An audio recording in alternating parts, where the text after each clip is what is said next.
nak share sikit. Ada yang tanya kenapa perlu ambil hibah takaful.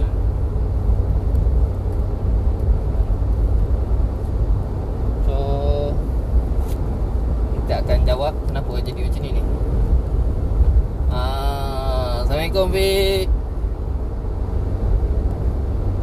Apa tu, tak sempat nak sembang-sembang. Abang kata kau pun tidur macam tak larat. Memang betul. Tak larat betul Fik. Nanti kita dapat jumpa balik kat kedai Zai Cendol.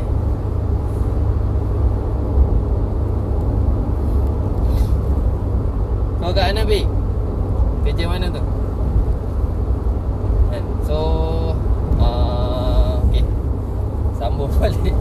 Ni baru balik daripada counter print requirement client. Okay, so kenapa perlu ambil hibah takaful? Hibah takaful ni kenapa wajib ambil nanti saya masa balik Fik. Jadi aku PM number.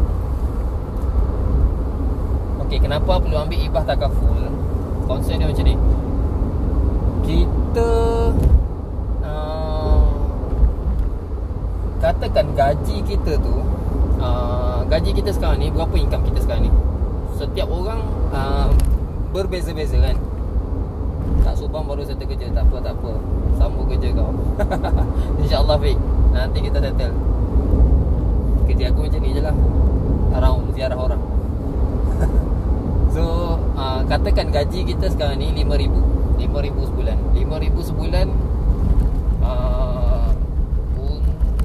untuk 12 bulan bersamaan 60,000. Okey. Dia kalau kata medical card, kalau orang tak ada medical card, kita mesti lagi ada option untuk pergi ke government hospital. Mungkin ada benda yang tertentu yang tak cover, tapi still lagi kita ada masa, ada kudurat boleh pinjam kan. Tapi dari okay, masuk call sekejap, terganggu sekejap. So dari segi kematian ni, sebab banyak keluar paper hari ni, kematian akibat kemalangan terlalu banyak kan. So kita tak tahu bila kita akan pergi. Boleh jadi kita keluar daripada rumah tu anytime kita boleh dijemput. So antara sebab perlu ambil hibah takaful, lagi-lagi kita sebagai orang cakap breadwinner ataupun pencari nafkah kan, pembayar utama dalam keluarga, ataupun anak bujang banyak menanggung komitmen keluarga dia kan. Perlu ada wajib, sebab apa? At least bila kita dijemput, kita dah ada satu dana yang besar untuk tampung keluarga kita, untuk tampung orang yang kita sayang tu kan. Contohnya gaji kita 5,000 sebulan, kita kena buat macam mana sekalipun at least minimum 10 tahun gaji kita. Kalau 5,000 sebulan, setahun 60,000, kita kena prepare at least 600,000. Kita nak kumpul sendiri 600,000, orang cakap sampai tercirit pun tak boleh nak keluar, tak boleh nak kumpul 600,000. Sebab apa? 600,000 tu nak kena ada sekarang, bukan kata 10 tahun lagi, 20 tahun lagi, 30 tahun lagi kan. So untuk adakan sekarang, cara dia adalah join takaful. Sebab apa? Bayar mungkin dalam RM300, RM400, dah boleh ada dana 600,000 immediately, instant cash. So daripada kita, kalau kita nak kumpul sendiri 600,000, bila tak tahu nak siap, nak cukup 600,000. Mungkin 10 tahun, 20 tahun, mungkin 30 tahun. Lepas tu komitmen nak kena very high. Mungkin 1,000 lebih, mungkin 2,000, depends on pada seseorang dia nak cukupkan tu bila kan. Pendek dia nak cukupkan, so tinggilah bayaran dia. Tapi kalau panjang dia punya nak cukupkan, so rendahlah bayaran dia, tapi still lagi lebih daripada 1,000 sebulan. Tu confirm. So cara kita nak adakan terus instant cash 600,000, cara dia adalah join takaful. Manfaat benda dah ada, kenapa kita tak nak buat? Katakan depends pada gaji kita. Ada yang gaji 3,000 sebulan, buat cara gaji 3,000 sebulan. At least kita sediakan 10 tahun gaji. Macam-macam ditekannya. Aduh. Ada yang gaji 10,000 sebulan. So bila 10,000 sebulan ni, dia kena sediakan at least 1.2 million instant cash. Dan instant cash ni mana kita nak dapatkan? Segera. Terus ada. Tak lain dah. Nak tak nak, takaful je tempat yang kita boleh ada instant cash. Kita dah tak ada tempat lain. Kalau buat dekat investment, mana mampu nak adakan terusan.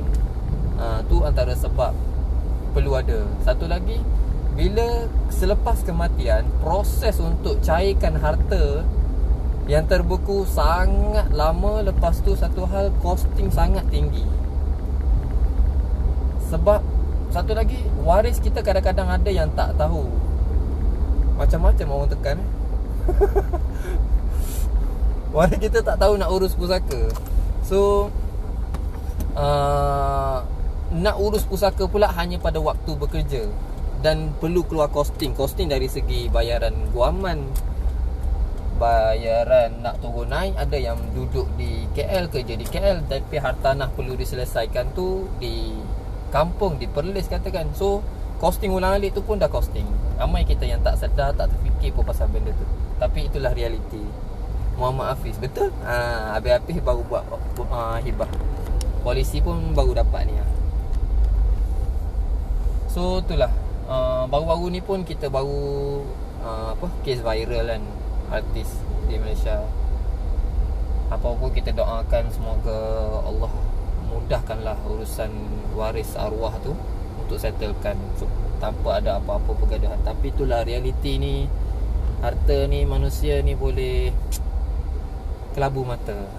So manusia ni pula realitinya, waktu kita hidup macam ni, tapi bila kematian ada yang 360 berubah. Sebab tu planning lah daripada awal. Jangan rasa kita boleh hidup 1000 tahun lagi. Tak ada. Kita keluar rumah tu belum tentu kita boleh balik. Sediakan instant cash. Waisan.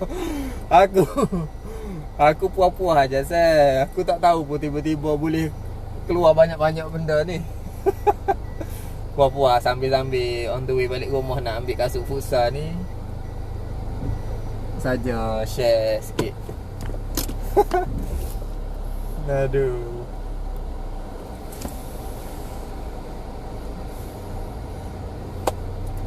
So itulah sebab. Satu, kita nak ada instant cash. Kenapa perlu ambil ibah takaful? Satu, kita nak ada instant cash immediately, hari ni juga. Yang kedua, untuk waris kita teruskan hidup macam biasa. Boleh teruskan hidup macam biasa. Maksudnya boleh sekolah. Kalau sekolah sebelum ni dekat mana? Dekat, katakan ada yang hantar dekat sekolah berbayar. So boleh proceed macam biasa, tak perlu keluar. Satu esok, awak jagalah kaki tu. Okay. So boleh teruskan hidup macam biasa. Lagi untuk urus pusaka. Urus pusaka ni memang sangat tinggi, especially siapa yang tak manage waktu dia hidup.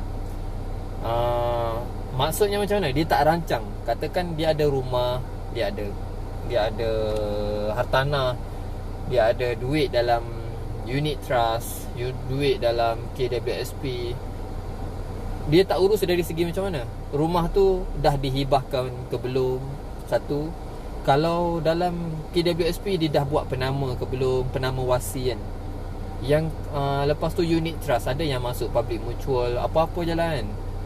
Ada tak dia buat namakan wasi untuk uruskan dia punya harta tu. Contohnya macam tabung haji. Tabung haji dia guna konsep hibah amanah kan? Ada buat hibah amanah atau tak? Hibah amanah ni dia akan bagi kepada penama tu, tapi sebelum tu kena selesaikan dalam pengurusan naik turun ni lah, kalau mahkamah lah. Kalau kata pejabat pusaka kecil, pejabat pusaka kecil. Benda tu kalau nak tahu detail kena PM tepi, kita share. Banyak lagi lah. Proses-proses tu makan masa dan makan duit. So sebab tu lah wajib ada hibah takaful. Wajib. Tak ada excuse lah. Adakah hibah takaful ni tinggi, mahal sangat? Dia depends pada seseorang. Dia bergantung pada income seseorang. Ada income orang tu RM1,500. So at least dia kena ada RM150,000. RM1,500. Darat 12 bulan, darat dah 10 tahun. Ada yang income dia tu RM30,000. Ada yang income RM30,000. Ada benda apa ni? Kalau RM30,000 siap betul. Dia kena prepare lebih kurang 3.6 juta kan? So setiap orang berbeza dia punya keperluan.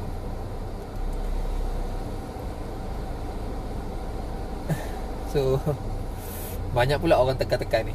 Bengong aku. So aduh, Itu je lah. Sambil aduh, next time kita share pula lah. So dalam kata lain, siapa kita tanyakan sekali, siapa yang di kalangan kita yang belum lagi buat plan hibah takaful. So tolong buat. Setiap 2-3 tahun hidup kita berbeza, income kita berbeza. So hibah takaful yang kita ambil pun perlu upgrade, perlu review selalu. Dah nak habis dah pun. Kejap lagi kita sambung balik pun. Kejap lagi kita video. Siapa yang tekan ni? Kejap lagi kita video sebab ni nak naik atas jap. Nak naik ambil kasut besar jap. Lepas tu nak pergi ziarah klien warded. Dah. Kejap lagi kita sambung pun. Kejap lagi kita video sekali pun. Okay, itu saja. Ada apa-apa nak tanya, PM tepi je. Okay, Assalamualaikum.